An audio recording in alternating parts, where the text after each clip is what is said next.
네, 오늘은 아마존 웹 서비스에 대한 오버뷰를 하는 시간을 가지려고 하고요.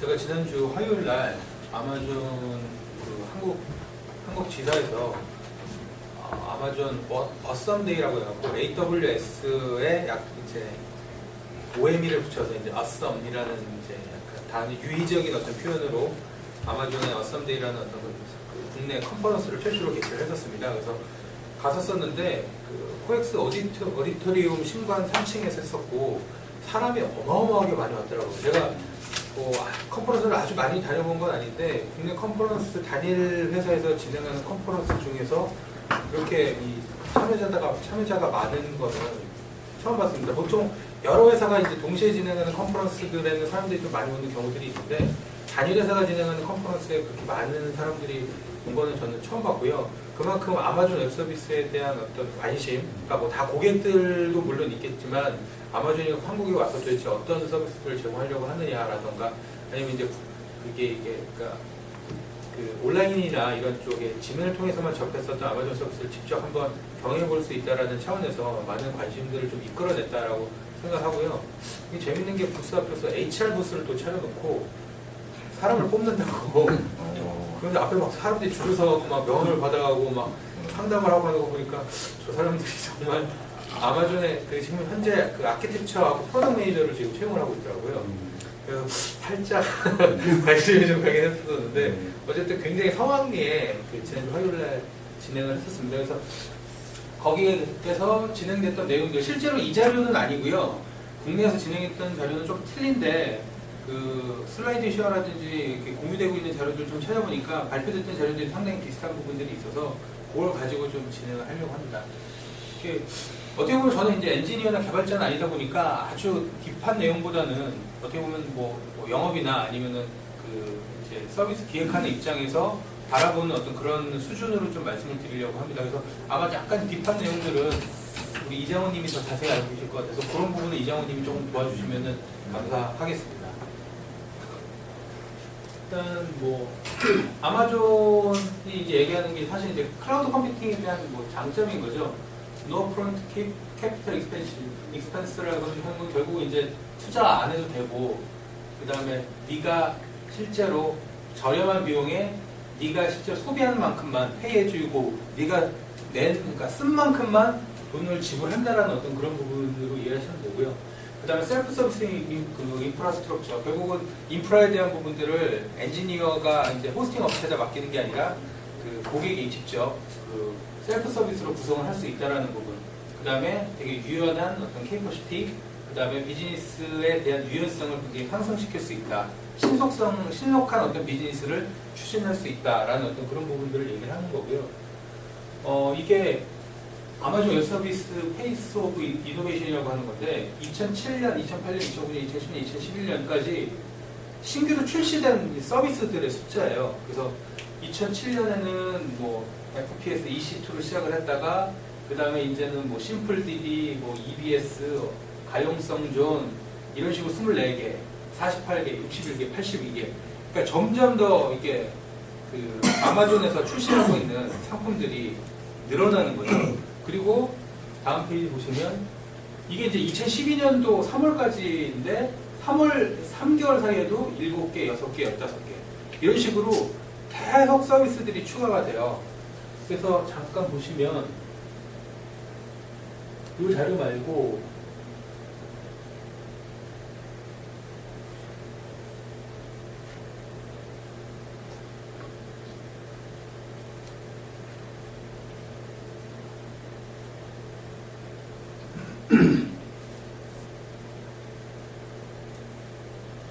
요거는 이제 좀 더 아까 이 3월까지 봤잖아요. 2012년 3월까지 봤는데 4월, 5월에도 9개, 12개. 그러니까 매월 새로운 어떤 상품들이 계속 추가가 되고 있고요. 잠깐 이 자리에서 좀 더 추가적으로 보면 이거죠. 이거 The Scale of AWS Amazon S3 Growth. 지금 S3라는 건 뒤에서 다시 한번 얘기하겠는데 심플 스토리지 서비스, 그러니까 스토리지 서비스의 상품명입니다. 심플 스토리지 서비스를 줄여서 이제 S3라고 이제 내부적으로 부르고 우리 V 스토리지, 그러니까 우리의 비전 클라우드 상품으로 따지면 이제 이거는 WS 상품이겠죠. 웹 스토리지라고 하는 저희의 그 공유 스토리지 상품이 있는데 그거가 대응되는 상품이라고 이해하시면 될 것 같고요. 2012년 2월에 1조 개의 오브젝트들이 저장이 됐어요. 그러니까 여기 이제 오브젝트들이 S3라는 스토리지 서비스에 저장된 오브젝트들의 개수인데 이 보시면 2006년도 이 4쿼터에 이렇게 시작했던 게 어느새 지금 작년 6월달, 그러니까 1년 전이죠. 1년 전에 지금 1조 개에 가까운 오브젝트들이, 그러니까 파일들, 이런 것들이 S3 스토리지에 지금 저장이 돼서 사용이 되고 있다. 그러니까 얼마나 그 아마존 웹 서비스가 빠르게 성장하고 있는지를 보여주는 한 단면이라고 보시면 될 것 같고요. 저쪽에서 상품을 좀 자세히 한번 설명드릴 건데, 아마존이 왜 아마존 요거를 한번 먼저 말씀드리고 싶은 것 같아요. 아마존 컨버런스 때도 처음에 얘기했던 이제 장이 이거였는데 아마존의 세 가지 비즈니스. 아마존이 도대체 뭐 하는 회사냐에 대한 걸 잠깐 먼저 짚고 넘어가면 원래는 이제 컨슈머 비즈니스 리테일이죠. 결국은 이제 책 팔던 회사, 인터넷에서 책 팔던 회사로 시작했던 이 아마존이 사실은 이제 숨겨진 영역들이 있어요. 아마 요거는 지금 이제 저희가 하고 있는 부분이니까 아마존 서비스를 많이 알고 계실 텐데 아마존 셀러 비즈니스라는 게 있어요. 이거를 아마 모르시는 분들이 많으실 것 같아요. 이게 제가 2007년도에 DN샵에 있으면서 그때는 아마존에 대한 그 벤치마크를 많이 했었거든요. 근데 그때 여기서 얘기했을 때 셀러 비즈니스라는 게 뭐냐면 아마존닷컴에서 물건을 파는 것도 있지만 실제로 아마존에서 제공하는 오픈 API를 통해서 그냥 일반 사용자 또는 스타트업 또는 소사업자들이 아마존 API를 가져다가 자신의 사이트에다 API를 통해서 아마존의 상품들을 전시를 하고 그 상품을 만약에 그 사람이 판매를 하면 4% 또는 5%의 수수료를 주는 어떤 그런 아마존 셀러 비즈니스를 했었어요. 그래서 실제 전체 예를 들어서 매출이 1,000원이 발생한다고 하면 약 250원에서 300원 정도를 이 셀러 비즈니스를 통해서 매출을 창출하는. 그러니까 아마존닷컴은 그냥 매장 하나지만 아마존닷컴의 오픈 API, 상품 오픈 API를 가져다가 애들이 쫙 다 그걸 자기네들이 비즈니스를 하고 수수료 떼어먹는 애들이 그만큼 많았다는 거죠. 그래서 이제 그때 잠깐 얘기했었지만 아마존이 굳이 왜 이 아마존 웹 서비스라는 사업을 시작하게 됐냐 하면 그때도 잠깐 논의가 됐었지만 크리스마스 시즌에 커머스 사업의 특성상 몰리는 트래픽 그리고 아마존만 몰리는 게 아니라 셀러 비즈니스 하는 애들이 또 어마어마하게 또 많기 때문에 어떤 인프라에 대한 정확한 개싱이 안 되는 거죠. 어떤 시즈널하게는 어떤 때는 확 올라갔다가 어떤 때는 그 인프라들이 펑펑 남아 노는 경우도 있고 이런 어떤 고민들 하다가 나온 것이 2006년도에 이제 아마존 웹 서비스라는 거를 이제 출시를 한 거고 EC2로부터 시작해서 S3 이런 서비스들을 중심으로 해서 시작해서 지금 이제 어마어마하게 많은 그 퍼블릭 클라우드 사업들을 진행을 하고 있습니다. 그래서 왜 아마존이 이 사업을 하게 됐느냐? 아마존닷컴이라고 하는 이 커머스 비즈니스를 하면서 동시에 셀러 비즈니스를 같이 하다 보니까 인프라에 대한 어떤 컨트롤십이 너무 부족해서 그런 것들을 해체하려고 시작하다 보니 이제 아마존 웹 서비스라는 걸 하게 됐다라고 이해를 하시면 될 것 같습니다.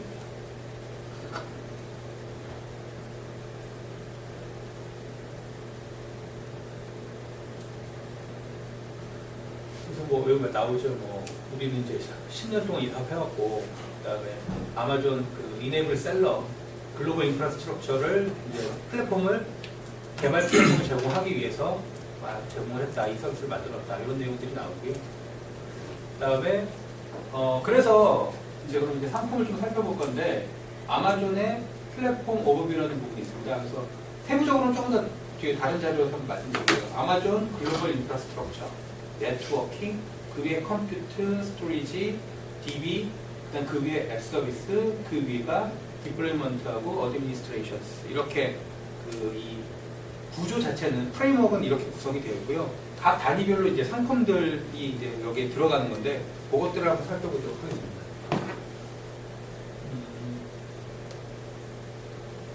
맨 밑에 아마존 웹 서비스 글로벌 인프라스트럭처라고 되어 있는데요. 리전, 그다음 어베일리비리티 존스, 그다음 엣지 로케이션스.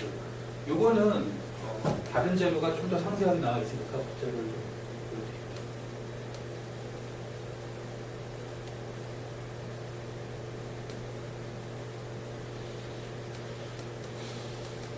아까 보셨던 내용이죠. 먼저 리전하고 그 가용성 존에 대한 부분인데요. 리전은 뒤에 아마 지도가 한번 나올 거예요. 네. 아마존 글로벌 인프라스트럭처라고 해서 현재 지금 글로벌하게 이 노란색으로 표시되어 있는 부분들이 이제 리전이라고 보시면 되고요. 엣지 로케이션이라고 까만색 동그라미가 지금 보면 엣지 로케이션인데, 이 리전은 지역에 있는 지역 단위를 이 리전, 그러니까 아시아퍼시픽 도쿄, 아시아퍼시픽 싱가포르, 그다음에 EU 뭐 이런 식으로 이제 리전들이 존재하고요. 이건 한 어떤 지역을 리전이라고 보시면 돼요. 그래서 실제 서비스를 할 때, 어떤 서비스를 선택을 할 때 리전 단위의 서비스를 선택하는 경우들이 많습니다. 그러니까 내가 예를 들어 뭐 CDN 아마존의 뭐 그 클라우드 프론트인가요? 그 CDN 상품이 클라우드 프론트를 할 때 내 지역 리전을 어디로 하겠다. 아니면 어떤 걸 할 때 어떤 지역을 선택하겠다. 이런 어떤 상품의 만약에 커버리지를 정한다고 하면 리전 단위로 선택하는 경우들이 많고요.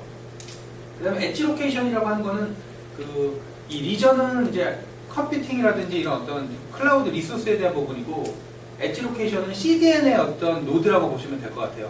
그러니까 마치 지금 좀 전에 말씀드렸던 이런 동그라미들이 나가 있는 곳에 CDN의 팝이 거기에 있어서 실제 이제 서비스 컨텐츠 딜리버리들이 이 팝을 통해서 진행이 되고 있다라고 보시면 될 것 같고요. 지금 그림에는 표시는 안 됐습니다만 엣지 로케이션이 얼마 전에 들어왔죠, 우리나라에도.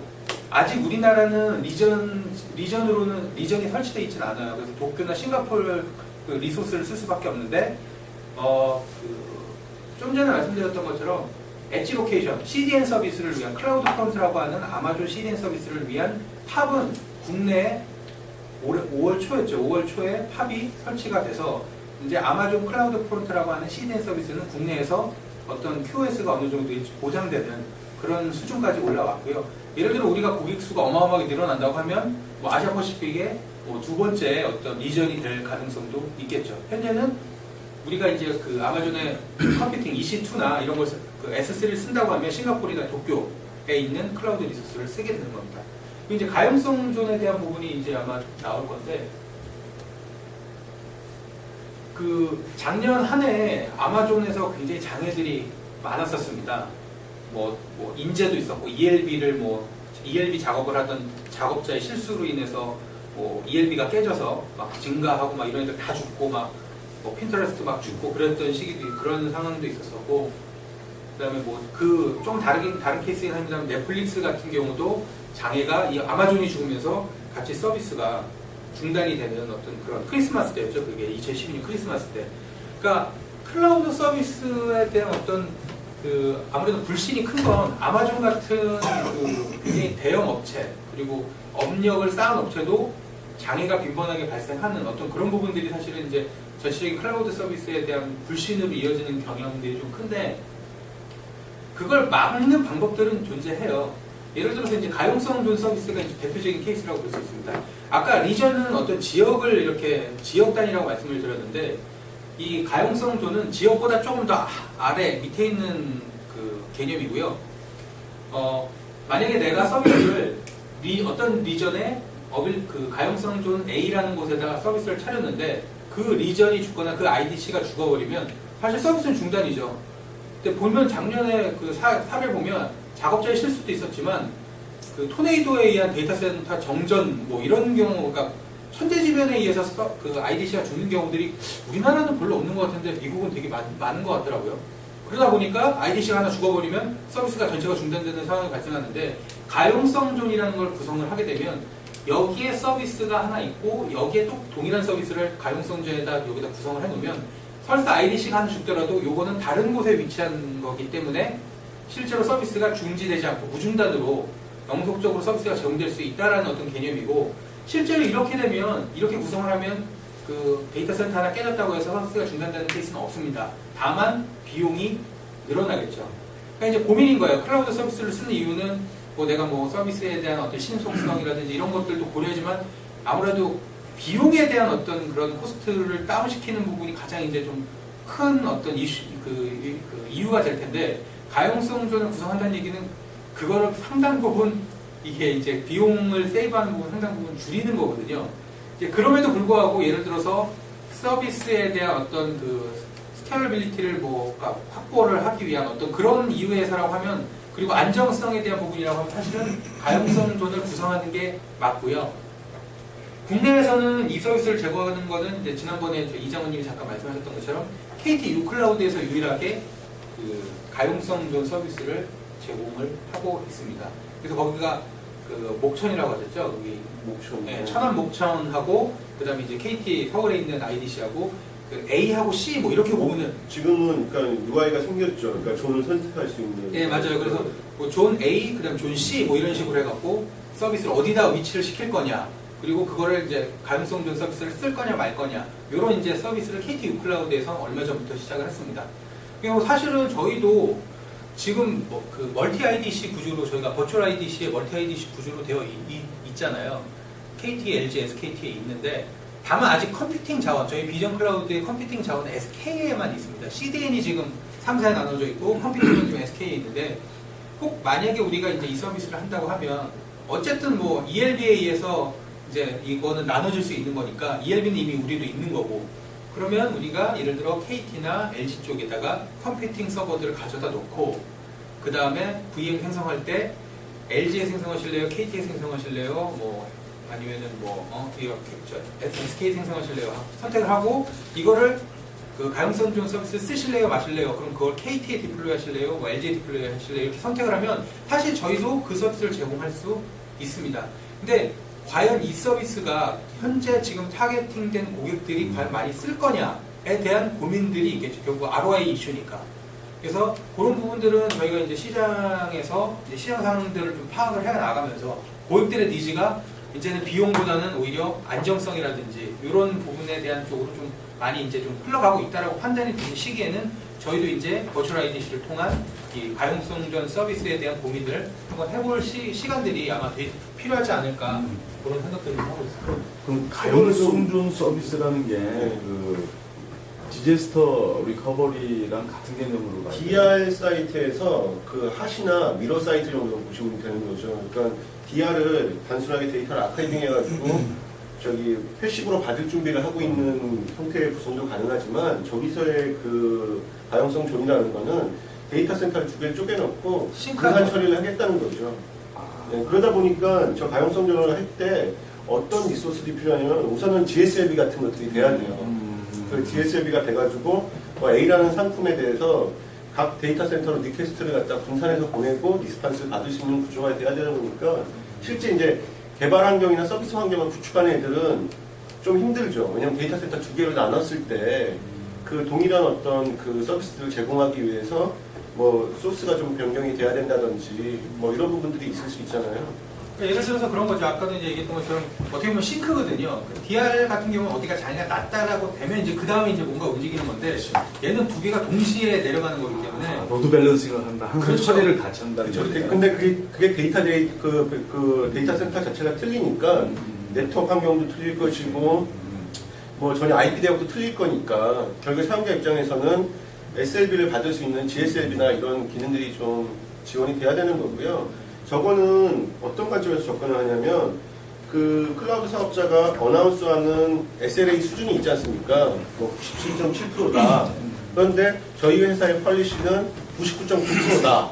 이런 갭이 존재를 하게 되면 그 사용자들은 가용성 존을 선택을 해야 되는 거겠죠. 그런데 저희가 그 어나운스하는 SLA 수준이 97%인데 그 회사의 SLA 수준은 뭐 94%다, 93%다 그러면 가용성 존을 선택할 필요가 없겠죠. 그런 데서 이제 선택을 하는 거죠. 그리고 제가 아까 뭐 저희 버추얼존을 이용해서 할 수 있다, 버추얼 IDC를 이용해서 할 수 있다 말씀드렸지만, 사실은 그 고려해야 될 것들이 되게 많습니다. IDC와 IDC 간의 전용선에 대한 이슈도 있을 거고요. 저희는 지금 퍼블릭으로 연결되어 있잖아요. 그럼 저희 SK와 저희 KT와 LG 사이가 전용선으로 묶여야만, 안 그러면 퍼블릭으로 데이터가 왔다 갔다 하면 싱크를 맞추기가 어려울 거거든요.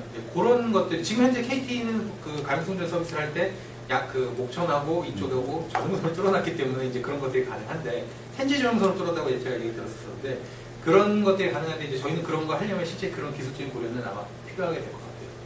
그래서 그런 어떤 가용성 존 서비스라는 것은 그런 개념이다라고 말씀을 드리면 될 것 같습니다.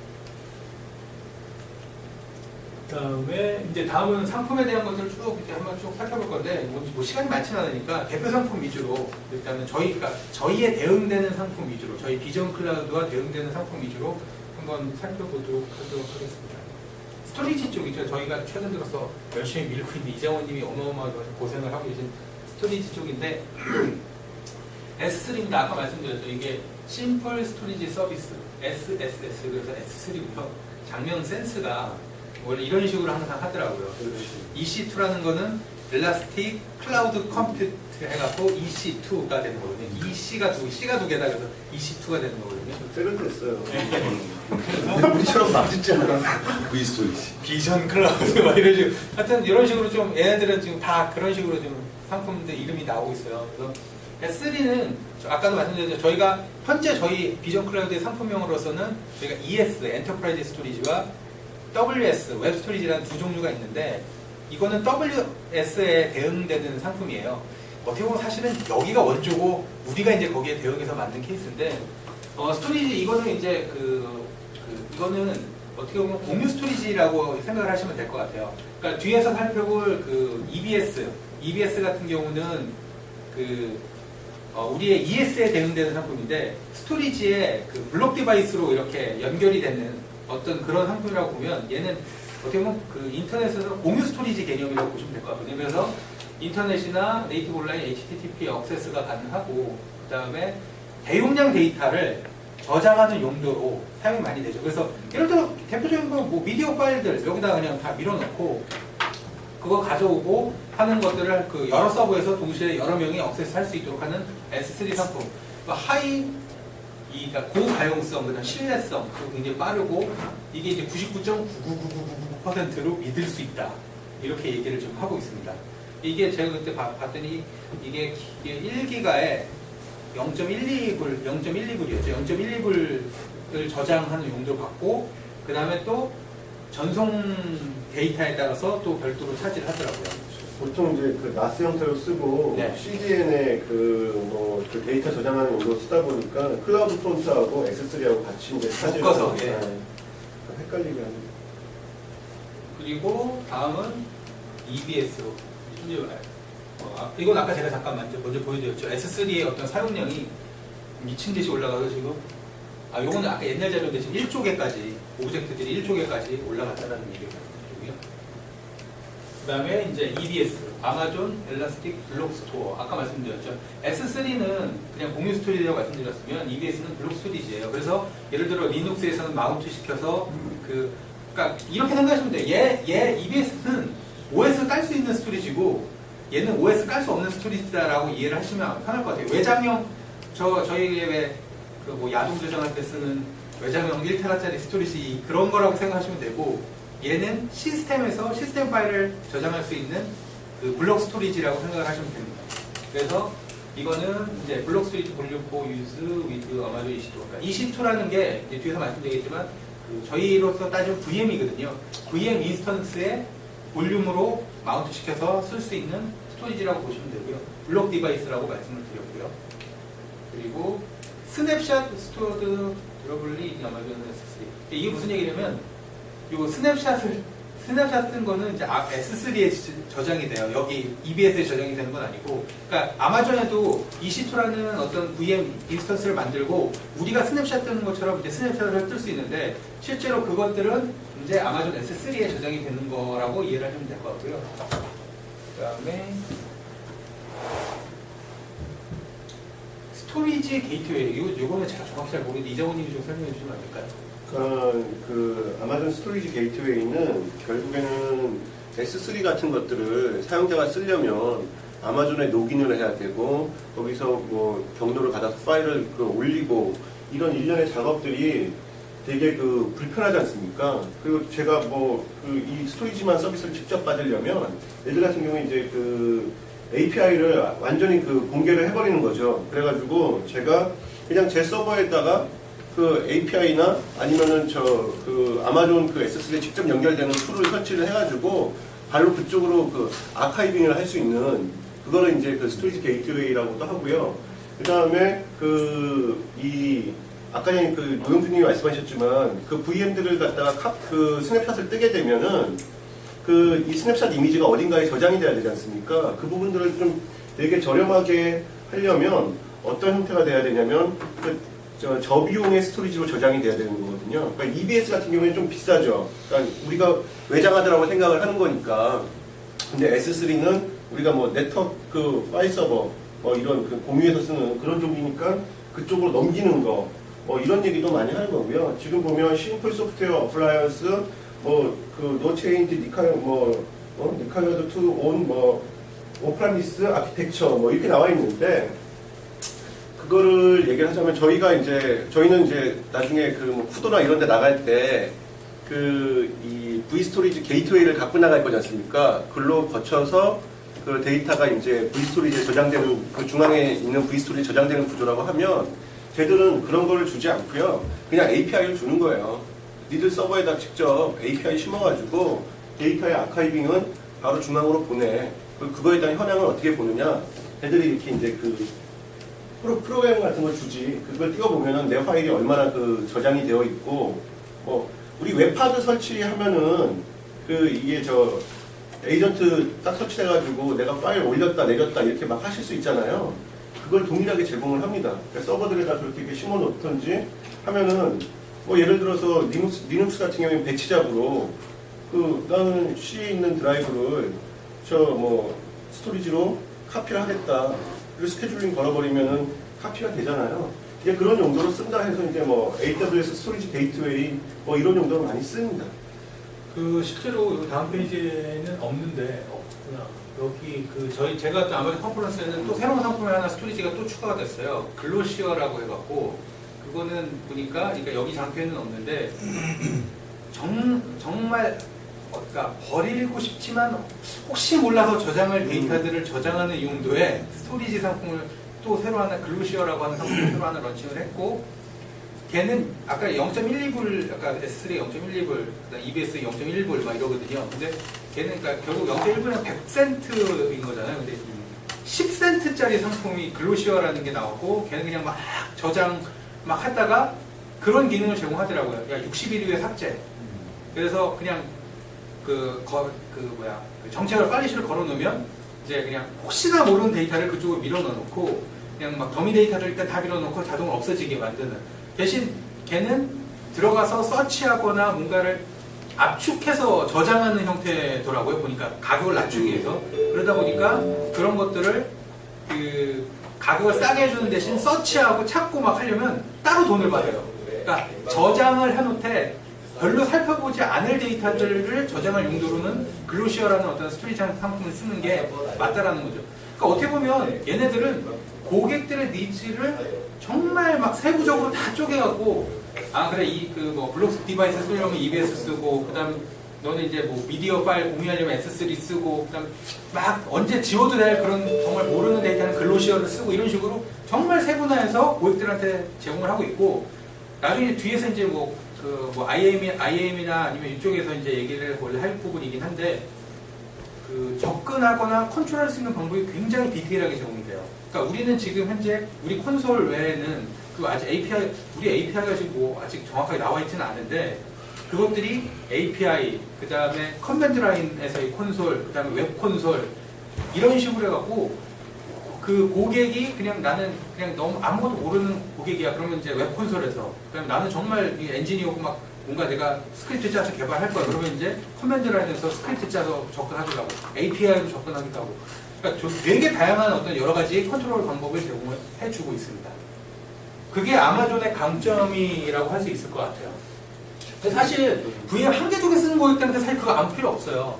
근데 KT도 얘기하는 넥슨 이런 데들은 VM을 100개씩 쓰고 200개씩 쓰는데 이거 VM을 하나 생성하지도 않을 거고 100개를 한꺼번에 생성하고 100개에 대한 컨피그를 한 번에 내릴 거고 100개에 대한 것들을 자기네가 스크립트 짜갖고 한꺼번에 뭔가를 이제 모디파이하고 하는 거를 할 텐데 지금 우리 쪽 서비스를 만약에 누군가 100개를 쓰겠다고 100개를 그런 식으로 한다고 하면 과연 우리가 그거를 지진에 제공을 할 수 있을지 어제 고민하셨던 부분이잖아요. 네. 일괄 작업 요구사항이 제일 많아요. 그러니까 우리가 데이터 센터를 아마존이나 이런 걸 옮겼는데 거기에 VM이 100대 200대인데 전형적인 관리 방법을 제공해야지 이걸 개별적으로 하나씩 세팅하는 방법을 제공한다고 하면 그 부분이 되게 불편한 거죠. 예전에 이제 그것들 자기들이 커스터마이징 할 수 있게 제공을 하니까. 지금 유저 포탈 저희가 좀 UIUX 개선 작업을 하고 있는데 저희가 실제로 지금 그게 고려가 안 돼 있습니다. 대용량 벌크 작업, 배치 작업에 대한 부분이 고려가 안 돼 있어서 그걸 지금 넣는 걸 고민하고 있는데 사실 시기적인 조절이 필요할 것 같아요. 저희가 아마 그런 대형 고객사를 가져온다고 하면 그런 요구들이 지속적으로 발생할 건데 지금은 아마 그 SMB나 소의 작은 이제 비즈니스를 하는 고객들이라고 하면 사실 그거는 의미가 없거든요. 그래서 그리고 패스트 DCC도 아마 이제 그런 거에 대한 고민을 좀 하고 있는 상황이라서 유저 포탈 개선할 때 이제 그런 것도 한 지금 챕터로 지금 고민을 좀 하고 있는 상황입니다. 그리고 스토리지 그 컴퓨트 쪽이죠. 그리고 제일 많이 보시는 EC2 말씀드렸던 엘라스틱 컴퓨트 클라우드, 그래서 아마존 EC2 상품명이 이렇게 되어 있고요. 이건 이제 VM이죠. VM을 생성해서 서비스를 이용할 수 있도록 하는 부분이고요. 이건 뭐 많이 얘기가 됐었던 부분이니까 넘어가도록 하고요. 그다음에 뭐 일라스틱 맵 리듀스, 그거죠. 빅데이터를 위한 서비스를 제공을 하고 있고요. KT하고 SK도 이제 하죠. 네, 하고 있죠. 그리고 오토 스케일링. 어제 이제 그저께 이정원님이 잠깐 말씀하셨던 부분인데 아마존에서 이제 클라우드 워치라고 하는 모니터링 툴이 있습니다. 그걸 통해서 어떤 특정 임계치를 설정해 놓으면 그 임계치에 이제 이르르면 이 동일한 어떤 EC2 인스턴스들을 추가적으로 생성해서 병렬로 부하를 분산하기도 하고 또 이제 어떤 임계치 이하로 떨어지면 그 생성됐던 인스턴스들을 EC2 인스턴스들을 회수해서 스케일 인아웃을 할 수 있도록 하는 오토 스케일링 기능이고요. 현재 국내에서는 KT에서만 제공을 하고 있습니다. 근데 잘 안 된다고. 안 되는데. 그런데 얘기 들어보면 이 아마존의 오토 스케일링도 원하는 대로 100%는 되지는 않는다 그러더라고요. 저거는 나중에 저희가 한번 그 1시간 정도 따로 빼서 스터디를 하면 되게 재밌어요. 그러니까 저거를 비용 전략으로 짜가지고 밤에만 노드가 몰리는 회사들 같은 경우에는 그런 부분들을 잘 스크립팅 해놓으면 밤에는 스케일 아웃 돼갖고 그 쓰다가 아침 되면 또 이렇게 쭉 줄어들고 그러는데 그거 하다가 이제 망한 몇 군데 있죠. 막. 손도 못 대고 막. 그래서 뭐 엔지니어들한테 물어보면 이걸 그렇게 신뢰하는 부분은 아니더라고요. 그러니까 지금 저도 이거를 오탐이 많아요, 오탐이. 비전 클라우드 쪽에 얘기를 해봤는데, 그러니까 오토 스케일링이 두 가지 방식일 것 같아요. 하나는 인스턴스들을 병렬로 늘리는 방법이 있을 수 있고, 현재 인스턴스 VM에 대한 그 사양을 올리는 방법도 있거든요. 예를 들어서 뭐 지금 2CPU에 4기가, 그러니까 4기가 메모리를 갖고 있는 VM이었는데 인계치를 설정해놓고 그게 올라가면 스케일업은 안 돼요. 그러니까 우리 거는 지금 가능한데 비전 클라우드가 모르겠어요. 이거는 제가 아는 게 아니라 김경원 부사장의 말을 그대로 빌면 그 기존 VM의 이 자원을 늘리는 부분이 가능하다. 다만 안 될 것 같은데. 다만 그걸 막아놓은 이유는 어드민 포탈에서는 지금 되도록 돼 있어요. 어드민 포탈에서는. 그러니까 유저 포탈에는 안 되는데 어드민 포탈, 관리자들이 쓰는 어드민 포탈에는 스케일 업다운을 할 수 있도록 비전 클라우드 기능이 있는데 그거를 막아놓은 이유는 우리 그 물리적인 서버 PM이 사양이 되게 낮아. 그러니까 CPU가 8장 코어 8코어하고 메모리가 24기가인데 우리는 막 VM이 역생성될 때 역생성 막 이렇게 생성되어 있는데 어떤 놈이 어떤 PM에 들어가서 내가 4CPU에 8기가를 쓰고 있는데 이거를 8CPU에 16기가를 하려고 딱 눌렀는데 그 PM에 리소스가 남아있으면 올라가는 게 가능한데 예를 들어 거기에 VM이 여러 개 있어갖고 리소스가 없었을 때는 그거를 올릴 수 없는 문제가 하나 있고 두 번째는 그게 윈도우즈냐 리눅스냐 또 리눅스도 어떤 그 리눅스냐에 따라서 그 작업을 그러니까 오토 스케일을 해주는 거를 지원을 해주는 OS가 있고 해주지 않는 OS가 있고 그래서 현재는 막아놨다라는 게 김경원 부사장의 스케일업에 대한 설명이었습니다. 그건 막는 게 맞는 것 같고요. 그 합리적이지 않은 것 같아요. 그러니까 저 아마존 같은 경우에도 이 서버의 스펙에 대해서는 상품군을 다양하게 만들어 놓고 그것들을 스케일업할 때는 기존 거 다운시키고 새로운 그 VM을 생성시켜가지고 거기다 이제 EBS를 붙이는 이런 형태가 되는 거기 때문에 그럼 굳이 앞에서 상품을 나열할 필요가 없잖아요. 뭐 2기가 메모리에 뭐 100기가 하드디스크는 4만원이다 3만원이다 이렇게 놨는데 그게 중간에 뭐 갑자기 CPU가 올라간다든지 메모리가 올라간다고 하면 요금 정책을 짜기가 좀 애매한 부분들이 있을 수가 있죠. 그러니까 스케일 그 아마존이나 다른 데서 얘기하는 스케일 오토 스케일링은 스케일 아웃을 얘기하는 거의. 네, 다음은 그 ELB라고 부르죠. 엘라스틱 로드 밸런싱. 이제 뭐 가장 많이 쓰는 겁니다. EC2를 여러 개 생성하고 그거에 대한 로드 밸런싱 부하 분산을 해주는 거고요.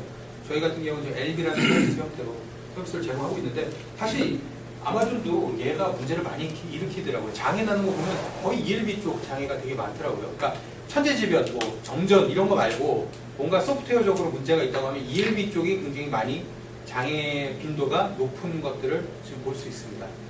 뭐 ELB라고 하는 거는 이제 로드 밸런싱 해주는 거고. 장애 빈도가 높은 이유가 있을까? 근데 뭐 말씀드렸던 것처럼 그게 그 이제 실제로 외부의 언론에 노출되는 것만 가지고 지금 저희는 이제 보는 거잖아요. 이제 숨긴 것도 있을 수 있고. 근데 보면 굉장히 다양한 와중에 작년에 한 해 난 거 보면 천재지변 쪽이 상당히 좀 많았었고요.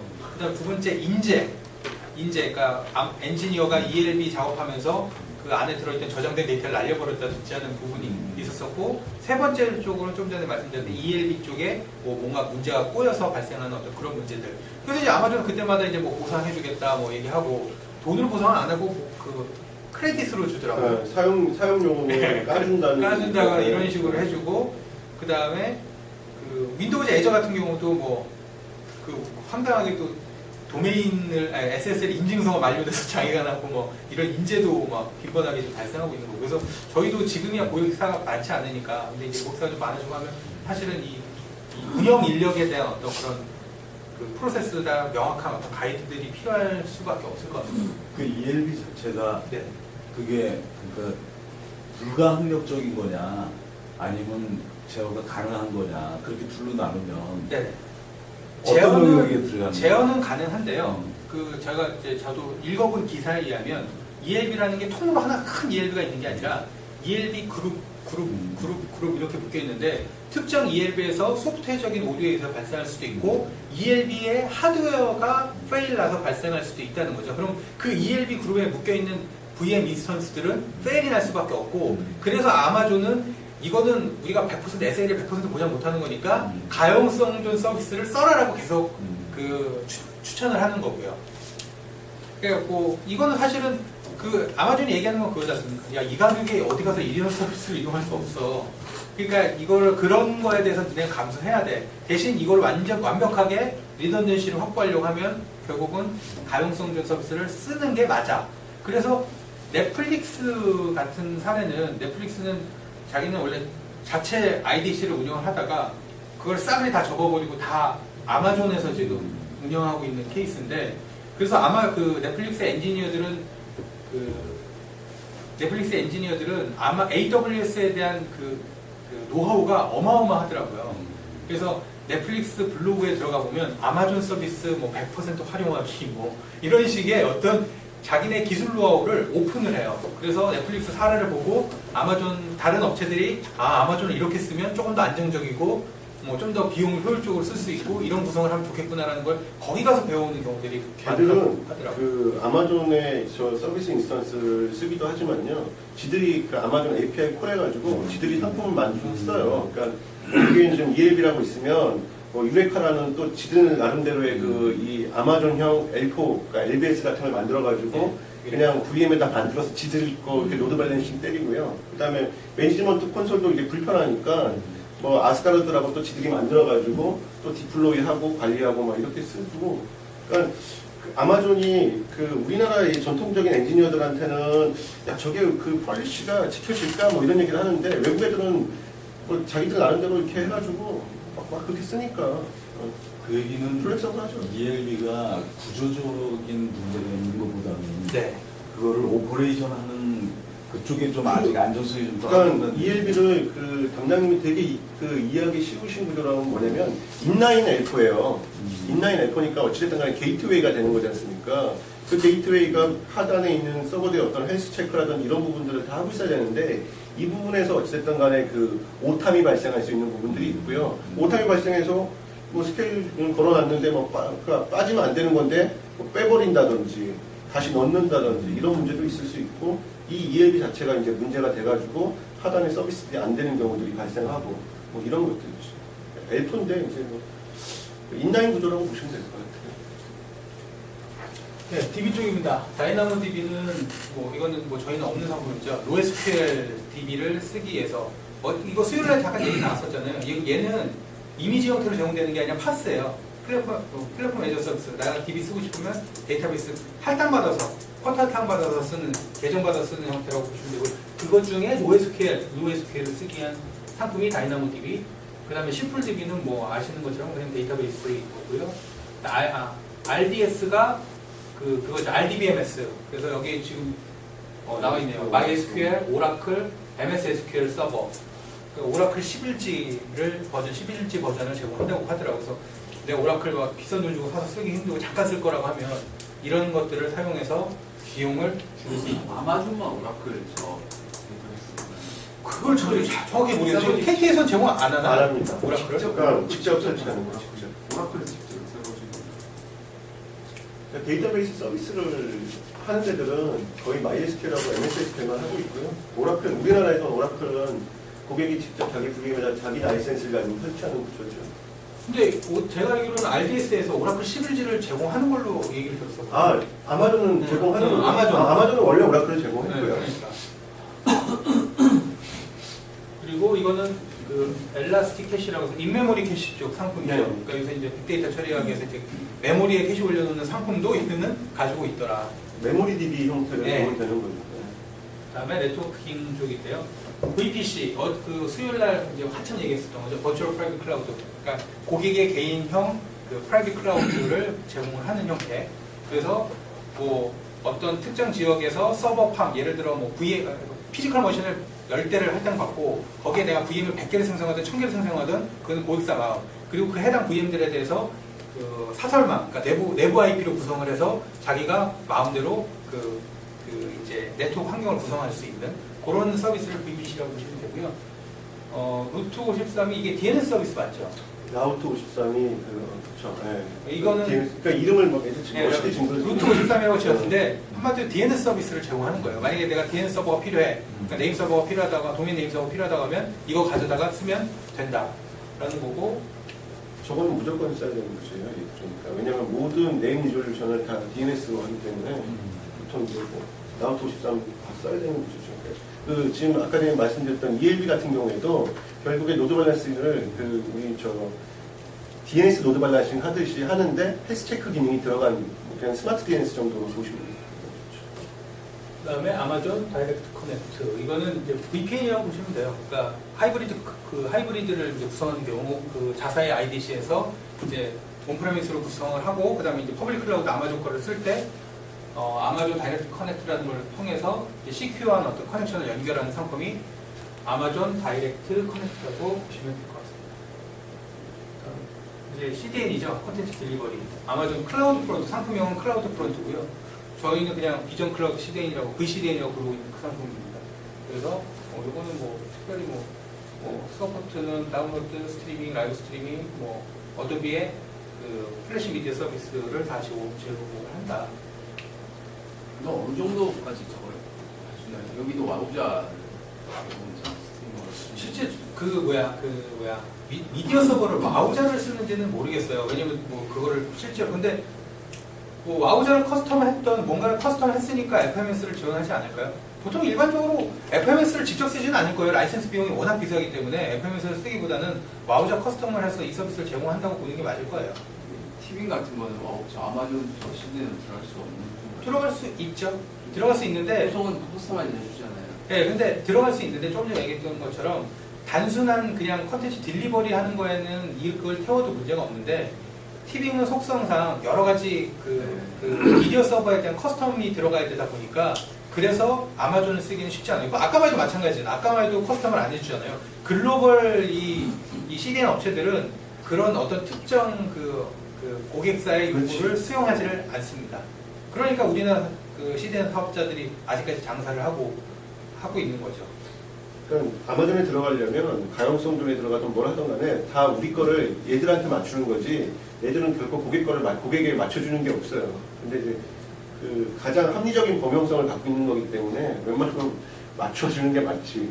들어가는 사람. 아마존 CDN 파트너가 누구예요?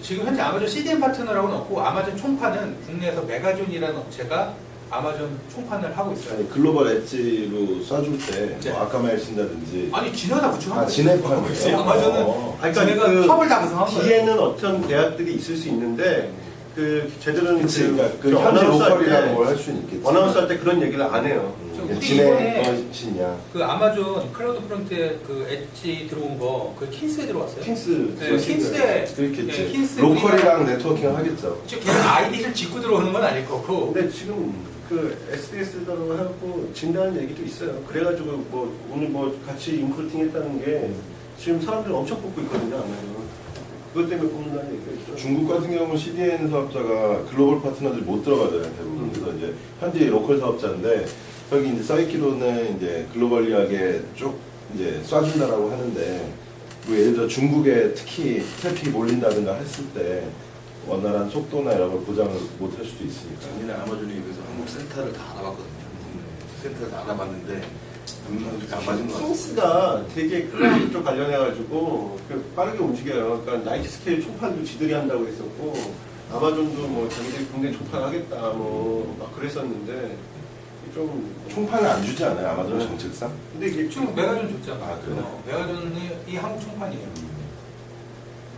그리고 이제 뭐 아까 쭉 그 어플리케이션 서비스들이 있는데 짜잘한 거니까 말고 이제 요거 클라우드 포메이션이라는 거가 뭐냐면 여기 보시면 이 배포, 그러니까 내 거에 대한 것들을 서비스를 뭐 예를 들어 이미지를 템플릿이나 이런 것들을 배포한다든지 이런 서비스를 이제 클라우드 포메이션이라고 해서 자사의 리소스를 효율적으로 관리해 줄 수 있도록 하는 서비스를 이제 클라우드 포메이션이라고 이해를 하시면 될 것 같고요. 그다음에 클라우드 워치는 이제 모니터링 쪽, 그래서 뭐 자기가 쓰고 있는 자원들에 대한 걸 모니터링해서 그거를 워닝을 주기도 하고 이게 또 뭐 아까 앞에서 그냥 제가 지나갔는데 노티피케이션 서비스가 연결이 돼서 뭐 알람을 주기도 하고 뭐 SMS를 주기도 하고 메일을 주기도 하고 뭐 그걸 큐에다 넣었다가 어때 쏘기도 하고 저게 그 외국에 있는 애들은 저게 핸드폰으로 SMS도 쏴주고 뭐 이메일도 노티이 되는데 국내에는 이메일 노티밖에 안 돼요. 그래가지고 국내 상자들이 저것 때문에 또 이제 막 얘기가 좀 있었죠. 우리도 SMS 될 수 있게 해줘. 노티를 받아야 되니까. 네, 뭐 일단은 뭐 쭉 한번 살펴봤고요. 여기서는 이 자료에서는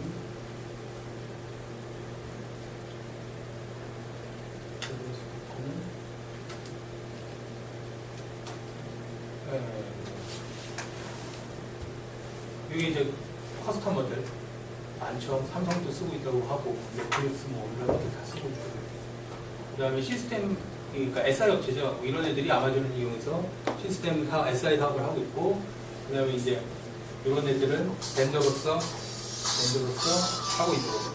근데 우선 선생님 저 5분만 있다 내려갈게요. 5분만. 네 죄송합니다. 이건 아까 보셨던 거고 스튜디오 독일에 그 쓰고 있는 거 게임 쓰고 있는 거 이거는 뭐 이거죠 뭐 우리 옛날에는 하이캐패스였는데 이건 이제 싸게 쓸 수 있다는 거고 쓴 만큼 돈 내라는 거고 그다음에 이거는 뭐 네가 이제 원래는 이걸 항상 대싱을 했었어야 된다. 그러니까 서비스를 쓰는 거에 대한 규모를 네가 예측했었어야 되는데 그럴 필요 없다. 그러니까 이거는 이제 항상 네가 필요할 때마다 그냥 뭐 요청하면 되는 거고 뭐 이거는 예측이 원래는 이제 실제 원래 이렇게 액츄얼 유시지가 이렇게 올라가는데 실제가 이렇게 되면 이만큼은 낭비고 이만큼은 모자라는 거에 대한 것들이 이렇게 된다. 필요하다. 원래 뭐 서버 딜리버리 2달, 3달 걸리는데 즉시적으로 뭐 인미닛 안에 딜리버리를 해준다. 뭐 이런 거고 애니모토라고 하는 그 사진 찍은 거를 영상으로 바꿔주는 어떤 그런 서비스가 있어요. 근데 그 서비스를 사례를 들었는데 일주일간 인스턴스가 요렇게밖에 필요 안 하다가 얘가 한번 페이스북에서 한번 대박을 딱 치면서 인스턴스가 3일 안에 5,000개로 늘어난 거죠. 그러니까 한마디로 서버가 0개에서 한 대에서 5,000개로 늘어나는 거를 일주일 안에 자기네는 수용을 했었던 그런 사례가 있었다. 이런 얘기를 하는 거죠. 뭐 5,000개 만드는 거 우리도 5,000개 만들 수 있잖아요. 뭐 만드는 게 어려운 건가? 저희는 지금 100개. 지금 당장 저희가 걸린 티빙 듀오라는 게 저희 걸 쓰고 있는데 저 상황이 발생하면 이제 내부에 급격한 혼란이 오면 저희가 우리는 이제 확보된 서버 룸이 이제 요만큼밖에 없기 때문에 5,000개까지는 안 될 거고요. 그 룸이 늘어나야 이제 이렇게 가능하겠죠. 이론상으로 불가능한 건 아닙니다. 5,000배를 찍다가 죽겠다. 네, 이상입니다. 혹시 또 추가적으로 여기 뭐 제가 말씀드린 것 중에 지금 궁금하신 거 있으시죠? 아마존이 올라간 사스에 대한 얘기가 있었어요. 사스? 네. 어제 그 세미나에서.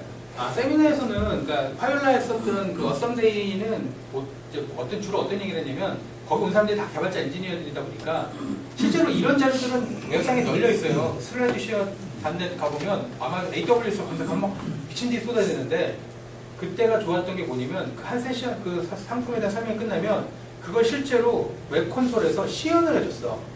그러니까 들어가서 막 실제 스토리지 생성하고 그 어태치 시키고 그다음에 그게 어떻게 되고 막 이런 것들을 보여주니까 아이들이 눈이 반짝반짝하면서 왜냐면 한 번도 그런 걸 본 적이 없거든. 왜냐면 그거 하려면 내가 신용카드 디파짓 하고 들어가서 돈이 얼마나 나올지도 모르는 상황에서 이걸 써야 되니까 다들 겁나서 못 해보는 영역을 걔는 그냥 막 지가 막 생성하고 막 하니까 그거 막 보다가 시간을 다 보냈었거든요.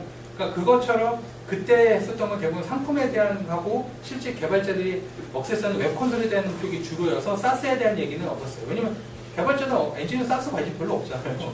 대부분 다 이어스나 파스 관심 있지. 아마존 파스하고 사스는 그렇게 뭐 홍보도 하지 않아요. 결국에는 이아스 형태만 계속 하는 거기 때문에. 아까 여기 말씀드렸던 것들 중에 여기 일부 사스 파스가 있긴 있었잖아요. 여기가 사스라기보다는 파스죠, 파스.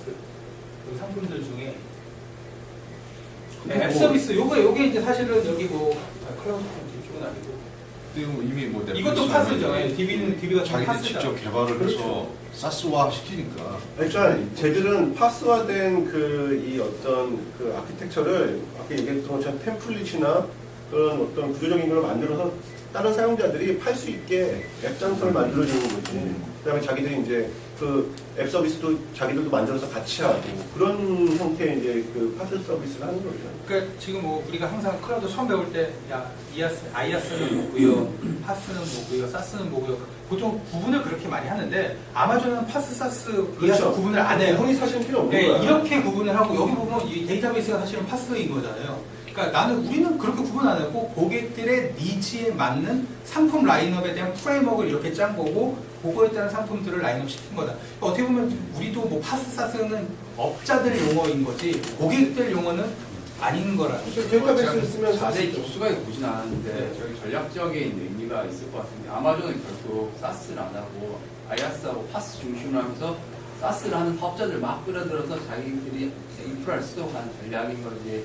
예를 들어서 그러면서 사스도 자기가 직접 하고 이러면 충돌이 날 수 있는 거잖아요. 실제로는 그러니까 사스 사업을 하고 있어요. 어떻게 하고 있냐면 자기네 말씀하신 것처럼 마켓플레이스를 열어서 하고 있어요.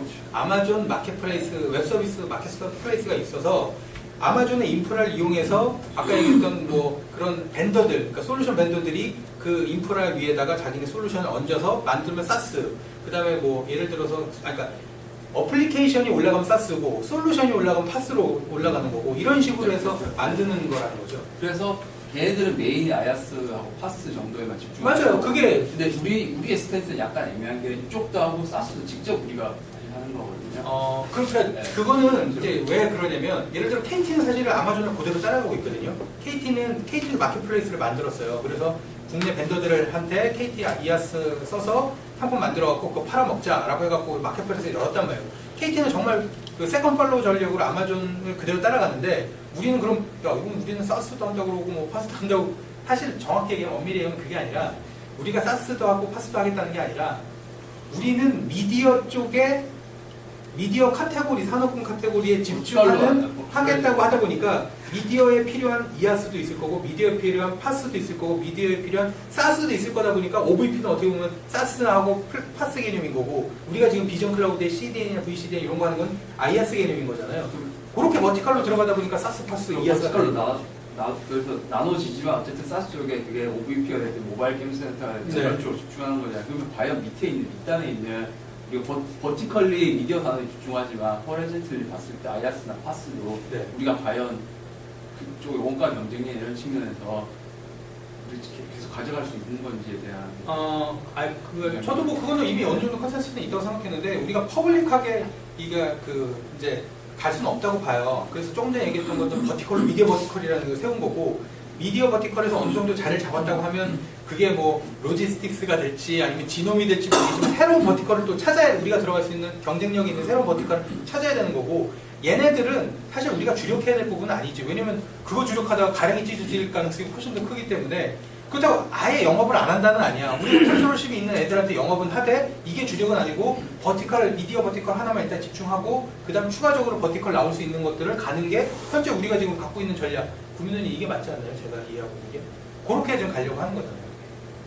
이걸 다 하겠다. 아니, 그렇죠. 근데 네. 나중에는 네. 객관적으로 얘기하면 우리 아야스는 다 버리고 예를 들어 아마존 쓰고 우리 원래 사스에 집중해서 사스 사업자가 되는 것도 하나의 나중에는 고려할 수 있는 옵션이 뭐 그럴 수는 있겠죠. 그러니까 지금 그러니까 얘기하는 게 우리 이아스에 대한 것들이 사실 원가도 많이 들고 경쟁력이 앞으로도 뭐 우리가 급격히 올라갈 수 있는 부분이 아니라고 하면 이아스를 포기하고 이아스를 아마존을 같이 쓰든 유클라우드를 가져다 쓰든 하고 파스하고 사스에 대한 부분을 지금 집중하는 것도 나중에는 고려할 수 있는 옵션이 뭐 고려할 수 있다고 봐요. 만약에 예를 들어서 이제 우리가 이제 겐또 때려봐야 되겠지. 계산기 두들겨서 아무리 생각해도 이아스 가지고 이 이아스 가지고는 답이 안 나와. 그러면 이제 그 시점에서는 뭐 방금 얘기했던 것처럼 아마존이든 KT든 제휴해서 이아스 니네 거 쓸게 대신 좀 싸게 줘 하고 우리는 이제 파스사스에 대한 걸로 가는 것도 고려볼 수 있는데 현재 클라우드 시장이 이제 막 열린 거잖아요. 이제 막 열려서 아무도 이아스에 대한 것들을 실제로 모르는 상황인 것 같거든요. 그럼 이제 우리가 일단은 큰 돈 우리가 그렇다고 해서 뭐 KT처럼 뭐 1,000억, 2,000억씩 투자해서 이아스를 만든 게 아니잖아요.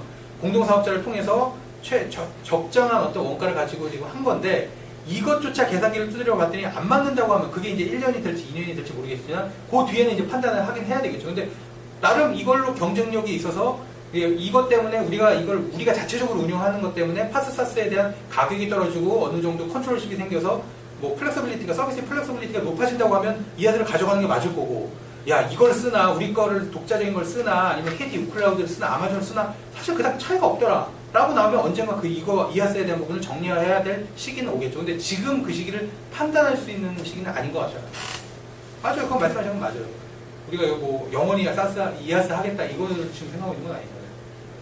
갑자기 내년에 아마존이 절반 가격에 우리한테 줄 테니까 써 그러면 이제 고민하겠죠. 해외 사례를 패스트디시 보면 제껴버리고 뭐. 좀 전에 얘기하셨죠. 넷플릭스 결국 미국 네트워크 트래픽의 3분의 1 쓰는 애가 넷플릭스인데 그 엄청난 스토리자 네트워크를 자기들이 씀에도 불구하고 아마존 올라간 거고 또 비관적으로 드랍박스라고 그 B2C인데 걔네들이 저는 아마존 쓴다길래 이건 좀 이상하네라고 생각을 했던 거예요. 그게 핵심이 어떻게 보면 그러니까 레비뉴 사이드 서비스 쪽, 고객 쪽이 아니라 이쪽 비용 사이드 스토리지야 이 네트워크에 대한 그쪽을 어떻게든 예를 들면 막말로 PC용 하드디스크 가지고 구글처럼 해서 코스를 낮출 수 있는 게 핵심 경쟁력일 것 같은데 그냥 아마존 써버리고 쳐버린다는 그러니까 지금 영팀 말씀처럼 뭐 우리가 미디어 클라우드만 하겠다 그러면은 비즈니스 복잡도가 없잖아요. 딱 그것만 하는 경우. 그러니까 말씀하셨던 넷플릭스라든지 인스타그램이라든지 드롭박스 같은 경우에는 서비스의 다양성이나 복잡도가 없어요. 그냥 딱 그 플랫폼 하나를 갖고 서비스를 하기 때문에 그런 것들은 사실은 어떻게 뭐 아마존이라든지 아니면 뭐 클라우드가 됐던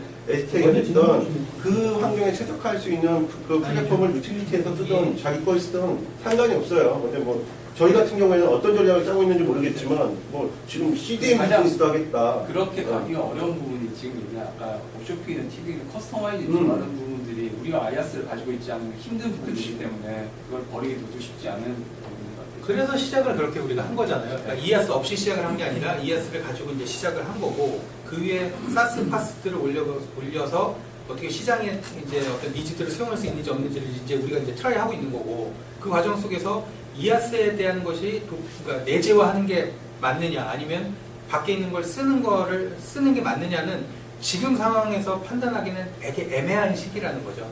근데 사실 그게 보면 우리의 핵심 역량이자 강점이 될 수 있는 게 결국 모든 거 대부분의 고객 커스터마이제이션이 가능한 사스를 제공한다는 게 나중에는 결국 핵심 역량으로.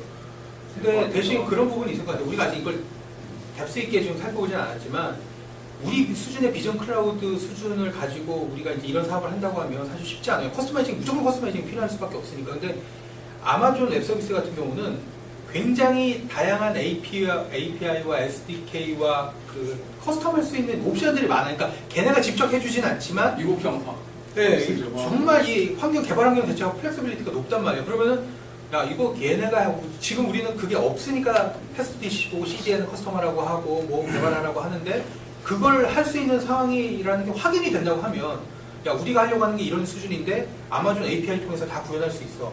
그러면은 이제 그럼 이제 계산기 두들겨서 이거 우리 내재화한 이하스의 비용과 이 비용을 따져서 이 비용이 더 싸다고 하면 이거를 이렇게 갈아태우는 대신 이제 우리는 이제 이하스 사업은 그냥 안 한다는 선언하는 거잖아요. 그거에 대한 고민을 할 시기가 오긴 오겠죠.